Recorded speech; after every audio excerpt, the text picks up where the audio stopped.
नमस्कार दोस्तों, स्वागत है आपका एक बार फिर से आपके अपने YouTube channel study with introvert में। क्या आप जानते हैं कि भारत एक जो है एक ऐसा देश है जहां पर विभिन्न राज्य और उनकी विभिन्न प्रकार की संस्कृतियां हैं, विभिन्न भाषाएं हैं, विभिन्न उनके नृत्य हैं। ये सारे मतलब भारत की एकता, अखंडता को दर्शाते हैं।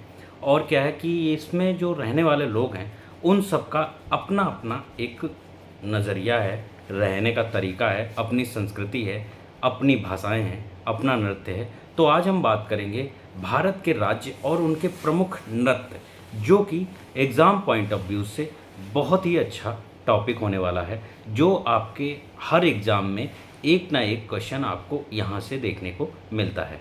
तो इंडियन स्टेट्स और देयर मेजर डांस फॉर्म्स, है ना, मतलब जो इंडियन स्टेट्स हैं उनके जो डांस फॉर्म हैं उनके बारे में हम बात करेंगे। तो स्वागत है आपका एक बार फिर से हमारे YouTube channel study with introvert में। यहाँ हम कराते हैं स्मार्ट लर्निंग, क्लियर कॉन्सेप्ट और बेटर फ्यूचर के लिए तैयारी, है ना। बढ़ते हैं हम टॉपिक की तरफ। इंट्रोडक्शन में हम बात करेंगे कि जो नृत्य हैं वो भारत एक सांस्कृतिक विविधता से भरपूर देश है। मतलब यहाँ पे संस्कृति जो हैं वो विभिन्न हैं, अलग अलग हैं, है ना। अलग अलग राज्यों की अलग अलग संस्कृति है। हर राज्य की अपनी एक पारंपरिक नृत्य शैली है जो उसकी सांस्कृतिक विरासत को दर्शाती है। मतलब हर राज्य का अलग अपना नृत्य है और वो क्या दिखाते हैं कि जो उसके उस राज्य की सांस्कृतिक जो विरासत है, मतलब उनके पूर्वजों से जो उनको मिली हुई है, उसको वो दर्शाते हैं। ठीक है, इस प्रस्तुति में हम भारत के विभिन्न राज्यों के प्रमुख नृत्यों के बारे में हम जानेंगे, जो बहुत ही इम्पोर्टेंट होने वाले हैं। हम बात करेंगे सबसे पहले पंजाब की। तो पंजाब जो है वो भारत का राज्य है और यहाँ का प्रमुख जो नृत्य है वो है भांगड़ा और गिद्दा। तो भांगड़ा जो वो नृत्य है वो कब होता है? वो भांगड़ा कृषि उत्सव के लिए मनाया जाता है। यहाँ पे बैसाखी के दिन जो है पुरुषों द्वारा किए जाने वाला ऊर्जावान नृत्य है ये। कि बैसाखी जो होती है वो कब होती है ना, 13 मार्च, है ना। 13 मार्च को बैसाखी का दिन होता है और ये एक त्यौहार की तरह मनाते हैं, जहाँ पे सारे जो मेल होते हैं, जेंट्स, वो एक एनर्जेटिक डांस करते हैं, वो कहलाता है भांगड़ा। और ये जो है यहाँ इस समय पे मतलब जो कृषि वाली जो फसल होती है उनकी, गेहूं की उस समय फसल होती है, मतलब रबी की फसलें जो होती हैं वो वहाँ उस समय पे कट जाती हैं, तो उसको कृषि उत्सव के रूप में मनाया जाता है। गिद्दा नृत्य जो है वो महिलाओं द्वारा किए जाने वाला लोक नृत्य है ना। गिद्दा नृत्य में क्या होता है, महिलाएं डांस करती हैं, भांगड़ा में जो है पुरुष डांस करते हैं। नेक्स्ट बात करते हैं उत्तर प्रदेश की। तो उत्तर प्रदेश के जो प्रमुख नृत्य हैं वो है कथक, है ना। कथक और रासलीला। रासलीला जो है वो भगवान श्री कृष्ण से जुड़ी एक नृत्य नाटिका है ना। कि भगवान श्री कृष्ण जो है कैसे उनका जन्म हुआ, अवतार हुआ, फिर उन्होंने प्रेम में रासलीला जो रचाई है उसका अवतार, मतलब उस भगवान से जुड़ी हुई नृत्य नाटिका को प्रस्तुत करने की प्रस्तुति को हम कहते हैं रासलीला। और कथक जो है वो शास्त्रीय नृत्य है जिसमें कहानी और अभिनय जो है वो प्रमुख होता है ना। कैसा, मतलब एक कहानी के ऊपर डांस किया जाएगा और ये कहलाता है कथक। नेक्स्ट है राजस्थान के जो प्रमुख नृत्य हैं वो हैं घूमर, कालबेलिया, है ना। घूमर और कालबेलिया। तो घूमर जो है ना वो राजस्थानी महिलाओं द्वारा किया जाता है विशेष अवसरों पर, है ना। और क्या है कालबेलिया में सपेरों की जनजाति का एक नृत्य है, जहाँ पे मतलब सपेरे डांस करते हैं, जो सांप पकड़ने वाले होते हैं उनको कहते हैं सपेरे, और वो जब नृत्य करते हैं वो उसको कहते हैं कालबेलिया। नेक्स्ट बात करेंगे हम हरियाणा की। तो हरियाणा का जो प्रमुख नृत्य है वो है फाग और घूमर, है ना। फाग नृत्य जो है वो होली के समय पे किया जाता है। फाग मतलब फागुन में होली होती है, तो इस वजह से वो क्या है, होली के समय पे फाग नृत्य किया जाता है। और महिलाएं पारंपरिक पोशाक में घूमर करती हैं। पारंपरिक पोशाक मतलब एकदम लहंगा चुन्नी वाला पूरा पोशाक जो हमारी परंपरा को दर्शाता है, जो हमारी प्रमुख रानियां पहना करती हैं, करती थीं, है ना। तो उन पारंपरिक पोशाक को पहन के जो महिलाएं नृत्य करती हैं उसको कहते हैं घूमर, है ना। नेक्स्ट बात करेंगे उत्तराखंड की। तो उत्तराखंड जो है वहाँ का प्रमुख नृत्य है झोड़ा और छोलिया। इसमें क्या होता है कि समूह में किए जाने वाला नृत्य और नृत्य सामूहिक उत्सवों में प्रदर्शन किया जाता है। इसमें क्या होता है कि समूह में नृत्य किया जाता है, वो कहलाता है झोड़ा या छोलिया, है ना। नेक्स्ट बात करेंगे हिमाचल प्रदेश की। तो हिमाचल प्रदेश का जो प्रमुख नृत्य है वो है नाटी। हिमाचल प्रदेश का प्रमुख नृत्य है वो है नाटी। यह हिमाचली लोक नृत्य है जो त्योहारों और शादियों में होता है। मतलब नाटी जो है ना वो त्योहारों में और शादियों में किया जाता है और यहाँ का जो प्रमुख नृत्य है, इसे यूनेस्को ने विश्व की सबसे बड़ी लोक नृत्य परंपरा माना जाता है ना। कि यूनेस्को द्वारा ये सर्टिफाइड है कि विश्व की सबसे बड़ी लोक नृत्य परंपरा है वो है नाटी, है ना। नेक्स्ट बात करेंगे बिहार की।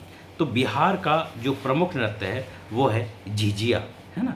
यहाँ पे झिझिया नृत्य में क्या होता है कि महिलाएं सिर पर दिया रखकर झिझिया नृत्य करती हैं और देवी दुर्गा की पूजा से संबंधित होता है ये नृत्य। मतलब वहाँ पे दुर्गा पूजा की जाती है और वहाँ से मतलब महिलाएं जो हैं वो सर पे दिया रख के झिझिया नृत्य करती हैं।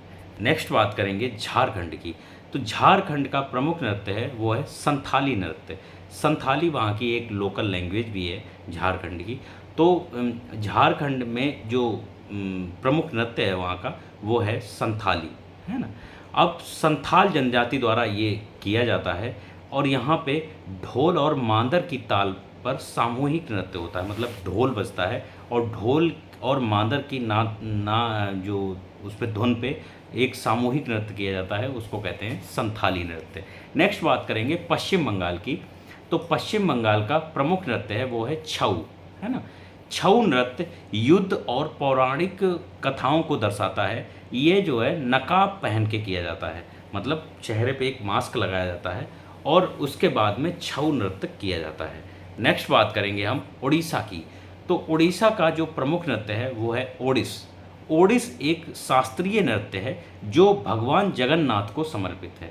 मतलब शास्त्रीय नृत्य है जो भगवान जगन्नाथ को समर्पित है और यहाँ पे कोमल भाव और भंगिमाओं से भरपूर होता है। मतलब एकदम से जो मतलब चेहरे के जो एक्सप्रेशंस होते हैं, भाव होते हैं, उनको उनसे जो है पूरी तरीके से भरपूर होता है। ये एक्सप्रेशंस के ऊपर ये डांस होता है, उसको कहते हैं ओडिस। नेक्स्ट बात करेंगे छत्तीसगढ़ की। तो छत्तीसगढ़ का प्रमुख नृत्य है वो है पंथी और सुआ।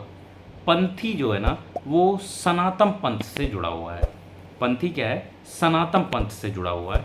और सुआ नृत्य में महिलाएं तोते की प्रतीकात्मक पूजा में करती हैं। मतलब तोते का प्रतीक बना के जो महिलाएं नृत्य करती हैं वो कहलाता है सुआ। मतलब तोते को बोला भी जाता है सुआ, है ना। तो ये छत्तीसगढ़ का प्रमुख नृत्य है। नेक्स्ट बात करेंगे मध्य प्रदेश की। तो मध्य प्रदेश का जो प्रमुख नृत्य हैं वो हैं भगोरिया और तेरह ताली, है ना। मध्य प्रदेश के प्रमुख नृत्य कौन से हैं? वो हैं भगोरिया और तेरह ताली। तो भगोरिया जो है भील जनजातियों का प्रेम और मेलों का नृत्य होता है। मतलब जो मेला वगैरह में किया जाता है और भील जनजाति द्वारा ये जो है भगोरिया नृत्य किया जाता है। तेरह ताली में महिलाएं 13 मंजीरे पहनकर नृत्य करती हैं। मतलब क्या होता है कि जो पैरों में बांधे जाते हैं, हाथों में बांधे जाते हैं, है ना, घुंघरू टाइप में, वैसे मंजीरे पहने जाते हैं, है ना। 13 तरीके के मंजीरे महिलाएं पहनती हैं और उसके बाद में नृत्य करती हैं। तो वो जो है अब अपनी परंपरा दिखाता है और उस नृत्य को कहते हैं तेरह ताली और ये मध्य प्रदेश का प्रमुख नृत्य है। नेक्स्ट बात करेंगे हम गुजरात की। तो गुजरात का जो प्रमुख नृत्य है वो है गरबा और डांडिया तो हम लोग जानते हैं कि डांडिया आपस में ऐसे करके ऐसे लड़ाया जाता है ना, वो डांडिया जानते हैं। और है ना। तो नवरात्रि में किया जाने वाला जो समूह नृत्य होता है वो कहलाता है गरबा। नवरात्रि के समय पे गरबा किया जाता है। डांडिया में लकड़ी की छड़ियों का प्रयोग होता है, लकड़ी की छड़ी आपस में लड़ाते हैं और डांस नृत्य करते हैं, वो जो है गुजरात में फेमस है। नेक्स्ट बात करेंगे महाराष्ट्र में। तो महाराष्ट्र में जो है वो लावड़ी और कोली नृत्य यहाँ का फेमस नृत्य है, लावड़ी और कोली। नेक्स्ट इसमें क्या है जो है वो जो लावड़ी में तेज गति और भावनात्मक अभिनय होता है, मतलब फास्ट रैपिंग टाइप में एक जो है नृत्य होता है वो होता है लावड़ी कहलाता है। और कोली नृत्य में मछुआरा समुदाय द्वारा किया जाता है, मतलब जो महाराष्ट्र में मछुआरे ज़्यादा रहते हैं, समुद्र के किनारे अपना जो है मछली पकड़ के जीवन यापन करते हैं, तो वो क्या है कि मछुआरा जो समुदाय है वो नृत्य जो करते हैं वो कहलाता है कोली, है ना। नेक्स्ट बात करेंगे गोवा में। तो गोवा का जो प्रमुख नृत्य है वो है फुगड़ी। फुगड़ी कैसा नृत्य होता है, वो उसमें क्या होता है कि महिलाएं एक व्रत बनाकर हाथों को लहराते हुए नृत्य करती हैं, है ना। त्योहारों में ये जो है विशेष रूप से किया जाता है, मतलब होली हो गया, दिवाली हो गया, इन सभी त्योहारों पे जैसे यहाँ पे क्या होता है महिलाएं जो है एक विशेष रूप से नृत्य करती हैं। और क्या है कि इसमें एक सर्किल में महिलाएं घूमती हैं और हाथों को ऐसे लहराते हुए नृत्य करती हैं। नेक्स्ट बात करेंगे तमिलनाडु की। तो तमिलनाडु का फेमस नृत्य है वो है भरतनाट्यम। भरतनाट्यम जो होता है वो प्राचीन मंदिरों में उत्पन्न शास्त्रीय नृत्य को हम लोग जो है भरतनाट्यम कहते हैं। जो प्राचीन मंदिरों में देवी स्वरूप जो देवियाँ हैं ना, देवी की एक अष्ट वाली जो अष्ट भुजाओं वाली वो देवी की एक मूर्ति नहीं बनी रहती है, वो नृत्य करते हुए स्टाइल में रहती है, तो उनका जो है प्राचीन मंदिरों से उत्पन्न शास्त्रीय नृत्य होता है उसको कहते हैं भरतनाट्यम। भाव, ताल और मुद्रा का संगम होता है ये नृत्य, है ना। भाव भी होता है इसमें, ताल के ऊपर वो जो थिरकती हैं वो भी होता है, और उसमें क्या है मुद्रा, मतलब किस पोजीशन में वो जो है नृत्य कर रही हैं उसका जो है एक मनोहर संगम होता है वो कहलाता है भरतनाट्यम। नेक्स्ट बात करेंगे केरला की। तो केरला में कथकली और मोहिनी अट्टम ये नृत्य फेमस हैं, कथकली और मोहिनी अट्टम। कथकली में रंग बिरंगे चेहरे और भारी पोशाक होती है ना। कथकली भले एक नृत्य की एक कोई मूवी भी आई हुई है ना, उस मूवी का नाम याद नहीं है लेकिन बढ़िया मूवी है वो। उसमें ज़्यादातर मतलब केरला से ही, साउथ की ही मूवी है, और वो जो है उसमें कथकली डांस दिखाया गया है। मोहिनी अट्टम कोमलता और सौंदर्य पर आधारित नृत्य है। मूवी को छोड़िए, है ना, पढ़ाई पे फोकस करिए। तो फोकस यहाँ पे होना चाहिए। ये क्वेश्चंस जो हैं वो एग्ज़ाम में आपको यहाँ से एक ना एक क्वेश्चन आपको 100% देखने को मिलेगा, मतलब आपका 1 नंबर तो निश्चित हो गया अगर आपने मन से देख लिया तो, ठीक है। नेक्स्ट बात करेंगे कर्नाटका की। तो कर्नाटका का जो प्रमुख नृत्य है वो है गान, मतलब यक्षगान जो है वो कर्नाटका का फेमस नृत्य है। और यहाँ का जो नृत्य है वो नाट्य शैली, धार्मिक कहानियों पर आधारित है। ये यक्षगान जो है वो नाट्य शैली और धार्मिक कहानियाँ हैं उस पर आधारित है। यहाँ पे भव्य पोशाक और मुखौटे जो है पहन के ये नृत्य किया जाता है, वो इसकी विशेषता है। नेक्स्ट बात करेंगे आंध्र प्रदेश की। आंध्र प्रदेश का प्रमुख नृत्य है वो है कुचिपुड़ी। कुचिपुड़ी में नृत्य और नाट्य का सुंदर मिश्रण है, मतलब नाटक भी होता है और नृत्य भी होता है, इनका मिक्सचर जो है वो कहलाता है कुचिपुड़ी। कृष्ण लीला और पौराणिक कथाएं जो है वो इसमें दिखाई जाती हैं, दर्शाई जाती हैं, मतलब एकदम नाटक तरीके से नृत्य किया जाता है, नाटक करके, ठीक है। नेक्स्ट बात करेंगे तेलंगाना की। तेलंगाना जो है प्रमुख नृत्य है इसका पेरिनी शिव तांडव, है ना, पेरिनी शिव तांडव। तो यहाँ ये नृत्य भगवान श्री शिव को समर्पित है और शौर्य और वीरता से भरपूर होता है, कि मतलब आपका जो है शौर्य भी होगा और वीर पुरुष की तरह आप जो है तांडव तरीके से समझिए, जैसे शंकर जी तांडव करते थे उसी के अनुसार ये नृत्य है, उसको कहते हैं पेरिनी शिव तांडव। नेक्स्ट बात करेंगे हम असम की। तो असम का एक ही फेमस है वो है बिहू। बिहू डांस जो है ना वो असम का फेमस है। बसंत ऋतु में किया जाने वाला नृत्य युवाओं को युवाओं द्वारा जोश और उल्लास से किया जाता है। मतलब जो बसंत ऋतु में ये किया जाता है और यहाँ पे क्या होता है, युवा जो हैं वो इस नृत्य को करते हैं और यहाँ पे क्या होता है कि जोश और उल्लास को दर्शाता है ये, है ना, बिहू नृत्य। ये एक हमारे प्लेयर हैं, क्रिकेट प्लेयर हैं, क्या नाम है उनका, रेयान पराग। रेयान पराग जो राजस्थान रॉयल्स के लिए खेलते हैं और उन्होंने जब एक पहली बार 50 जड़ा था तब उन्होंने बिहू डांस करके दिखाया था, है ना, पिछले सीजन में, मतलब 2022 की बात कर रहे हैं हम।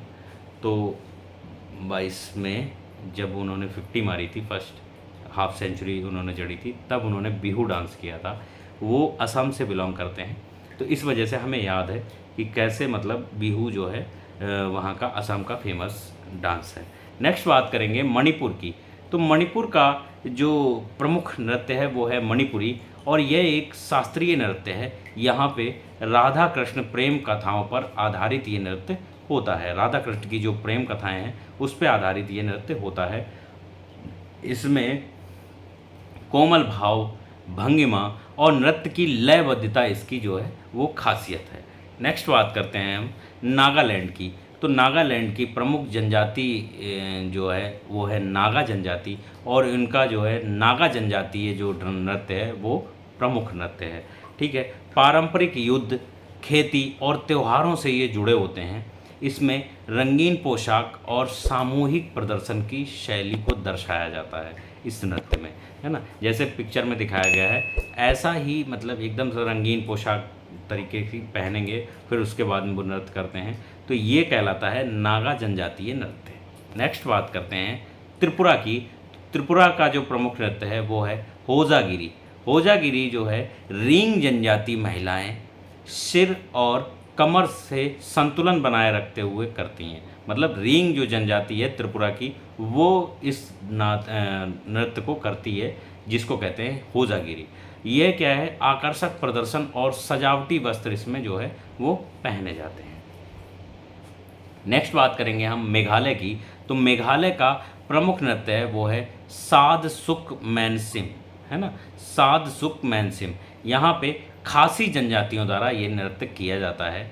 यह नृत्य शांति और प्रकृति को समर्पित होता है, मतलब नेचर को समर्पित होता है ये नृत्य। अब नेक्स्ट बात करेंगे हम अरुणाचल प्रदेश की। तो अरुणाचल प्रदेश का प्रमुख नृत्य है वो है पोनू। ये जो है त्योहारों और अनुष्ठानों में महिलाओं द्वारा किया जाता है। गीत संगीत के साथ सामूहिक नृत्य किया जाता है और इस नृत्य को कहते हैं पोनू। नेक्स्ट बात करेंगे हम मिज़ोरम की। मिज़ोरम का जो प्रमुख नृत्य है वो है बम्बूक डांस। बम्बूक डांस या चिराव, चिराव जिसको बोलते हैं। इसमें क्या होता है कि लकड़ी की छड़ों के बीच संतुलित गति से किए जाने वाला अनोखा नृत्य होता है ये, है ना। लकड़ी की छड़ों के बीच में कोई व्यक्ति खड़ा होता है छड़ों के ऊपर, लकड़ी की छड़ों के ऊपर पैरों में बांध के, फिर उसके बाद में वो नृत्य किया जाता है और ये नृत्य विश्व प्रसिद्ध हो चुका है ना, मतलब पूरा वर्ल्ड फेमस है ये नृत्य, है ना। नेक्स्ट बात करेंगे सिक्किम की। तो सिक्किम का जो प्रमुख नृत्य है वो है सांगी नृत्य और ये जो है बौद्ध धार्मिक अनुष्ठानों में प्रदर्शन किया जाता है। मतलब बौद्ध के जो धार्मिक अनुष्ठान है वहाँ पे ये नृत्य किया जाता है। अब इन सब का कंक्लूज़न क्या है, निष्कर्ष क्या है, हमने आज जो है बात करी है भारत के प्रसिद्ध जो विभिन्न राज्य हैं उनके विभिन्न प्रसिद्ध जो प्रमुख नृत्य हैं उनके बारे में बात करी। तो ये जो है भारत के, इसका निष्कर्ष निकलता है कि भारत के नृत्य रूप हमारी सांस्कृतिक आत्मा है। मतलब इन नृत्यों के माध्यम से हम अपनी संस्कृति को दर्शाते हैं।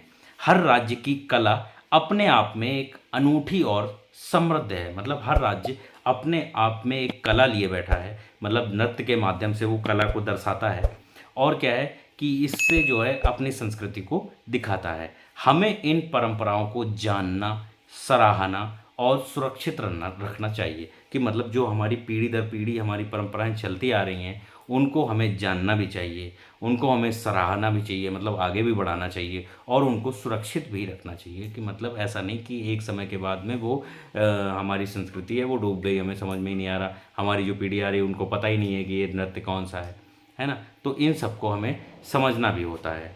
नेक्स्ट वीडियो में अब मिलेंगे एक नए टॉपिक के साथ, नए जो एग्ज़ाम के लिए बहुत ही इम्पोर्टेंट टॉपिक होगा उसके बारे में हम बात करेंगे। और उम्मीद करते हैं आपको वीडियो अच्छा लगा होगा। वीडियो अगर पसंद आया हो तो वीडियो को लाइक करें, चैनल को सब्सक्राइब करें और यहाँ तक आए हैं तो चैनल को सपोर्ट करें, मतलब वीडियो आपको अच्छा ही लगा होगा। हमारे साथ जुड़े रहें, ऐसे ही इंटरेस्टिंग वीडियो और नॉलेजेबल जो फैक्ट्स हैं वो सब आपके सामने लाते रहेंगे। इसके लिए हमारा चैनल सब्सक्राइब कर लें और बेल आइकन दबाना ना भूलें। ठीक है, आज के लिए बस इतना ही, मिलते हैं नए वीडियो में। Thanks for watching, thank you.